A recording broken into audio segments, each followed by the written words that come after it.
Hey everybody, welcome back to Papa's Workshop and Adventures. And in the shop today I need to update my power tool workbench because I recently had to replace my table saw. My old Ryobi finally locked up on me, and so I decided to pick up the new Skill table saw. So that creates a dilemma where I'll have to update my bench so that I can fit that into a space that was designed to fit that. So stay tuned and check out how I do it.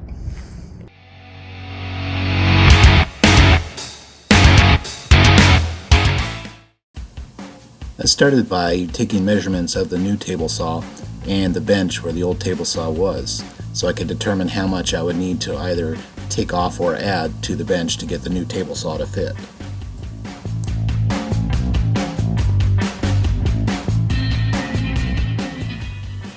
Next, I started to disassemble the bench so that I could start making the adjustments to fit the new table saw in.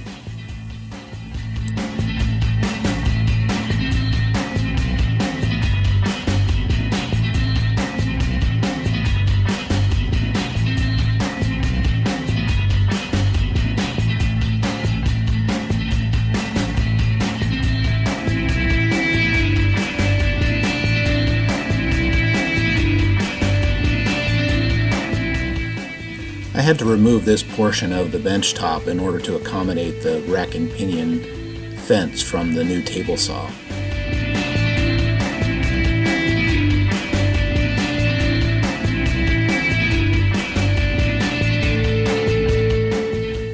I had originally tried to trim this side of the bench in order to keep a small portion of it, but as you'll see later in the video here, I did end up having to remove this side as well just to accommodate that rack and pinion fence so it can move both directions.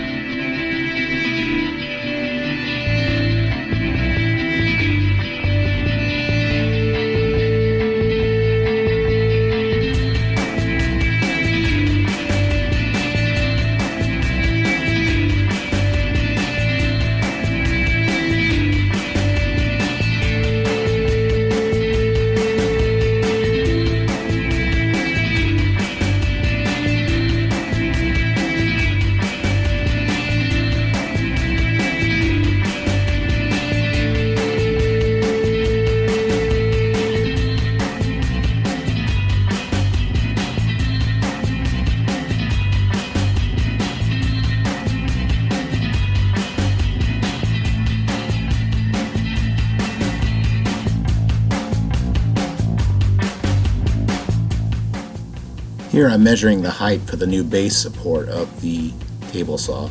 I originally measured from the top to get the correct height of the table saw, and then to get the measurement for the other side I measured from the bottom up so that I could keep it level from the base. Here I'm disassembling my old dust catchment box here. I tried to reuse as much of the old parts as I could. Altogether, the adjustments here only ended up taking one piece of a whole 2x4 to make because I was able to reuse so much of the old parts.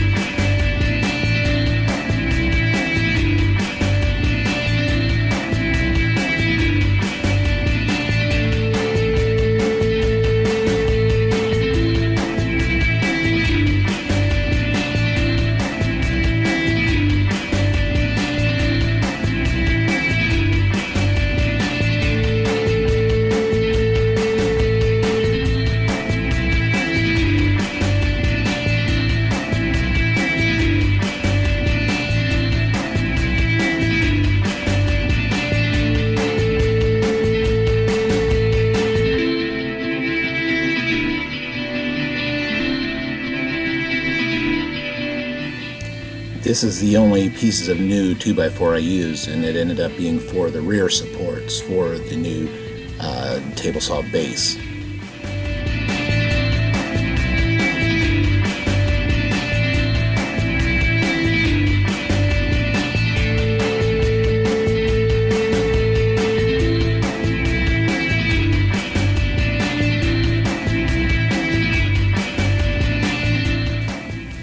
decided to use pocket holes in order to attach the new rear support struts to the base of the bench, only so I wouldn't have to go underneath to try and drill through the bottom into the new supports. It made the assembly a lot easier.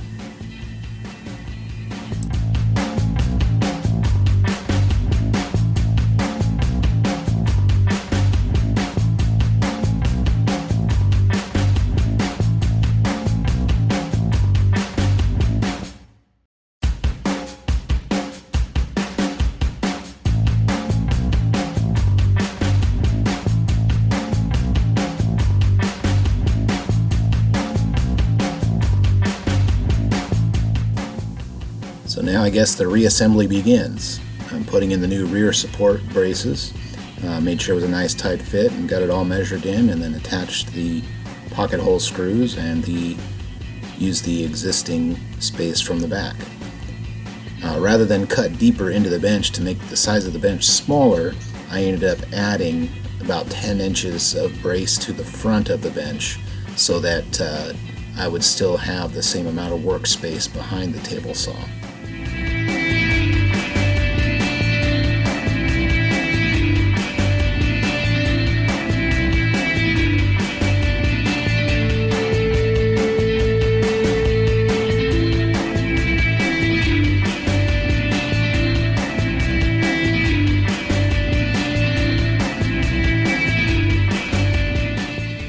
Here I'm adding these support frames for the new table saw base. This is why I did the measurements on the original posts. As you can see, it sticks out quite a ways from the initial support posts, and that's to accommodate the larger size of the new table saw without sacrificing any more of the existing bench. I decided to use a piece of 1/2-inch OSB for the support shelf for the new table saw because I had several pieces of it laying around and I knew it would be supportive enough for the weight of the table saw.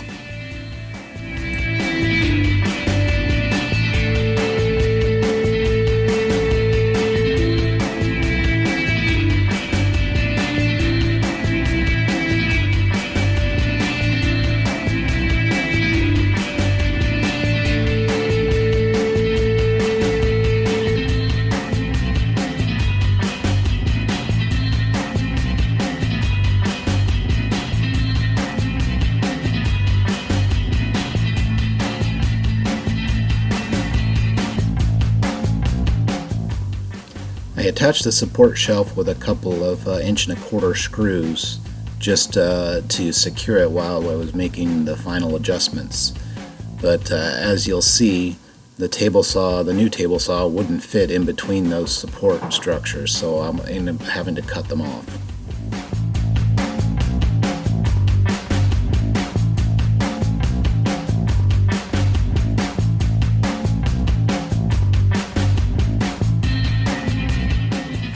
I have longer blades and I should have used them at this point, but I just had already started, so I just kept going, and you'll see I ended up having to get out the grinder and sand it down smooth before I was fully happy with it.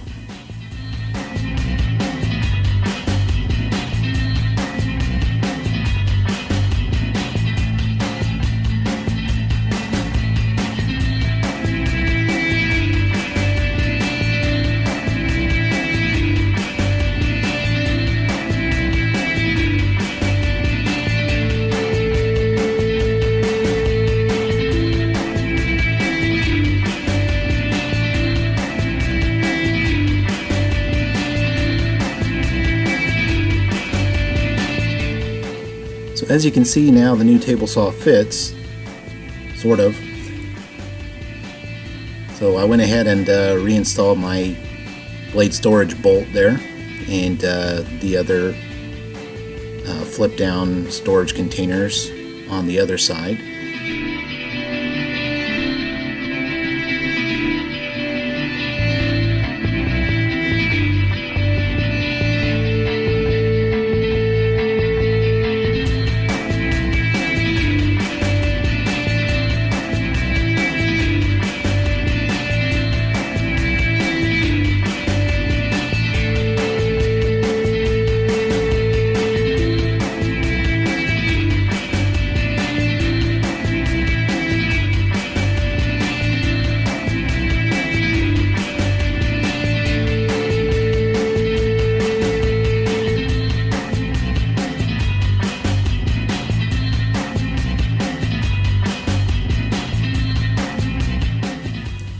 table saw is folded up, it has these little rubber feet on the bottom. I guess it's kind of a concussion stop. So what I did is I drilled holes in the shelf for those to sit down in to give the table saw a little bit more stability and to keep it from shifting around while it's in use on the shelf here.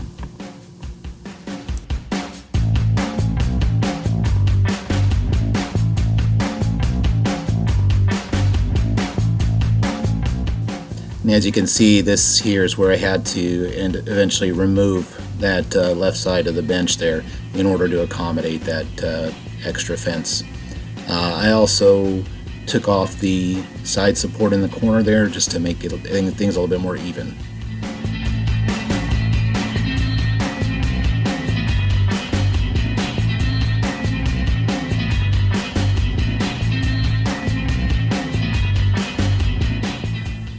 And as you can see this time, yes, I used the appropriate size blade for this job.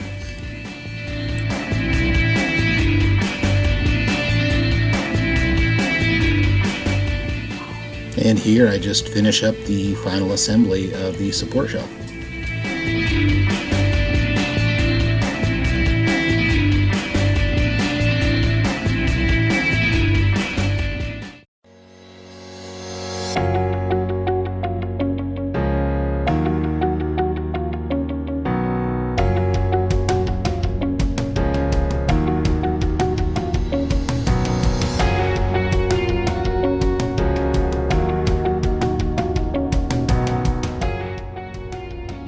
Alright, so there it is, folks. We got the skill saw successfully put into place where the little smaller Ryobi came out.